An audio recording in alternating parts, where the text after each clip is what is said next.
Hello, welcome to the Sideboard here at the StarCityGames.com Standard Open in Richmond, part of the SCG Tour, brought to you by Ultimate Guard. I'm Nick Miller alongside Brendan Cevasco. How you doing, sir? Pretty good, 4-1. Yeah, so. You're off to a hot start with a Colossus, a Metalwork Colossus deck, and we saw a couple of these decks in the early rounds of the first tournament with 8th Revolt, but none of them really kind of had a strong finish.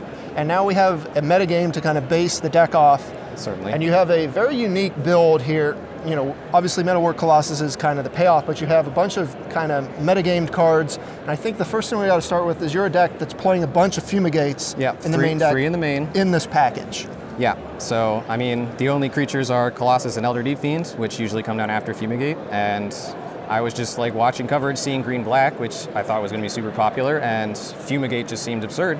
So playing 3 of them, you can even play it a turn early with Cultivator's Caravan, and it's very, very powerful. So we have kind of the cards you expect to see in this deck. Prophetic Prism, then we have, the Hedron Archive. These are your like ramp spells, so to speak. And you're kind of doing away with a lot of the just do-nothing artifacts that we saw the previous builds forcing themselves to play. Yeah, so you used to play like Gluttonous Crane, and there's the 3/2 that makes artifacts cheaper, and you're kind of hoping to untap and go off, but with like Pacification Array and these improvised cards, you can just sort of play an artifact every turn, and you're not falling behind necessarily. You're still doing stuff, whether it's drawing cards, accelerating, or stopping creatures. Yeah, you also get to play Metallic Rebuke, which is just a great counterspell. Your deck actually enables it, whereas a lot of the decks kind of have trouble making it as efficient as it is. But you also have Reverse Engineer, and this I think is the payoff a lot of people have kind of missed, because 2 mana draw 3 is still pretty good. I mean, I got to play with this card at the pre-release, and I've basically been obsessed ever since. Cheating on mana is insane. Blue, draw 3 cards. It just sounded too good, so once you start looking at an artifact deck, artifacts, improvised, Metalwork Colossus, it sort of all comes together. Drawing 3 cards after deploying a bunch of cheap artifacts that don't do a ton, also just very good. And then the payoff, of course, is just get a bunch of artifacts, you get to play Metalwork Colossus for close to free, or a couple of mana, trigger your Sanctum of Ugin, go off that way. Sack 1, maybe 2 Sanctums, you can get like another Colossus and a Deep Fiend. Maybe you just play 2 Colossus and crew up a vehicle, start pressuring them. Yeah, you slow the game down with Fumigate, Array, and Rebuke, and then you cast 3 Colossus, or 2 or 3 10/10s. You can get them in with Key to the City and just close out the game all at once. Right, and with the rise of the green-black deck, Brennan DeCandio, who won the tournament, said basically, this is one of the matchups I don't want to play against. So the deck looks very well positioned with a lot of the players switching to that green-black deck. You fell to Todd Anderson this round, but he said after the match, I don't want to play against this deck.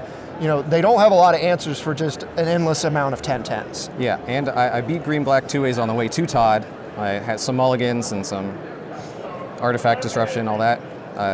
But yeah, none of the green-black players are excited when I go Sanctum, Prophetic Prism. Right.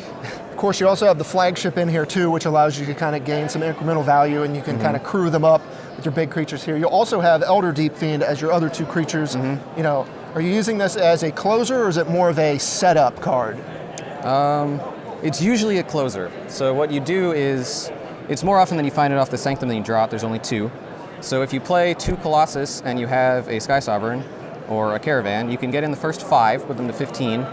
And sometimes, if your life total is pretty low, maybe 5, and you play like 2 Colossus to block with, there's no guarantee that you're going to just be able to block and survive. They might have more creatures, but if you're able to crew, maybe get a Sky Sovereign trigger, and then sack the tapped one for a Deep Fiend, you can tap down their lands, their extra attackers, and it's really easy to get through the turn and untap and kill them. Right, kind of plays both ways, enabling you to close and kind of take care of all the other threats. Yeah. All right, now the thing about the main deck here is that it looks sort of weak to the Saheeli decks. So we'll move to the sideboard to talk about this, because this is where you kind of bring in a bunch of cards that interact with the Saheeli decks. You have Negate, which is kind of all around good. And we saw Council of Authorities, we saw that a bunch last week. But you have 4, count them, 4 implement of Combustion. Combustion. Yep. Now that is kind of doing a poor man's Walking Ballista impression. It'd be poor if I was attacking for 2, but sure. If we're going to attack for 10, it's perfectly on theme. Good response. Now you also get to draw a card off this, and you just kind of have a way to interact. Absolutely. Top of it being an artifact, so theme deck. One-drop artifact means you can rebuke as Mana Leak, takes one off Colossus. If you sack it to Colossus, you still get to draw the card. I've had someone try to disallow it so that they could go off. I responded with Rebuke, but it's a tiny card that doesn't do very much, but because of this Saheeli combo, people have to respect it, and it's perfectly serviceable. You have to have some form of interaction for that deck, and it seems perfectly serviceable. Your other red splash, notably, Radiant Flames here out of the sideboard, and then you have the green Puzzle Knot, which kind of gives you some game against the aggressive decks. Yeah, so we're built to beat green mid-range, particularly green-black. A lot of the main deck choices are about that, so the two strategies I'm most weak to are going to be Saheeli combo. You just need a couple more pieces of interaction so that you have the time, and aggro, because you're tapping out for mana development, which is a good recipe for getting run over. So, life gain, more board wipes, just enough stuff to bridge to Colossus against aggro. Right. Now, it's interesting because your mana base is pretty strong, too, for the Jeskai colors. You have a couple Fascinate floating around there.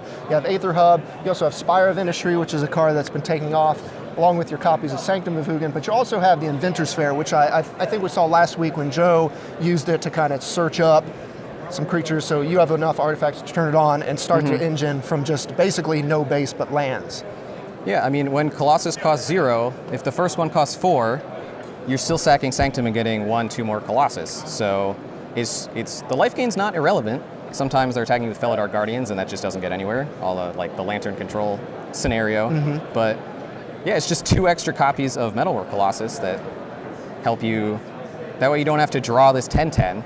You just get to keep playing artifacts, and then on the turn you're going off, you probably have a ton of mana because you've played artifact mana, and without tapping for mana, they make your Colossus cost 0. Sure. All right, well, you're 4-1 so far. Is there anything, now that you're about halfway through day 1, anything you kind of want to change or you're thinking about going forward with the deck? I think it's good for this tournament. You might have to swap around what your plan is, like what you're trying to beat, as maybe different decks get more popular, but main deck strong against green-black, sideboard strong against Saheeli. Maybe there's better cards somewhere out there than Implement of Combustion or whatever I've chosen, but I think this list it's good so far. All right, well, if you want to try to beat up on the green-black decks, it looks like a great start. You're 4-1. Thanks for joining me here in the sideboard. Stay tuned to StarCityGames.com all weekend long for the action here in Richmond.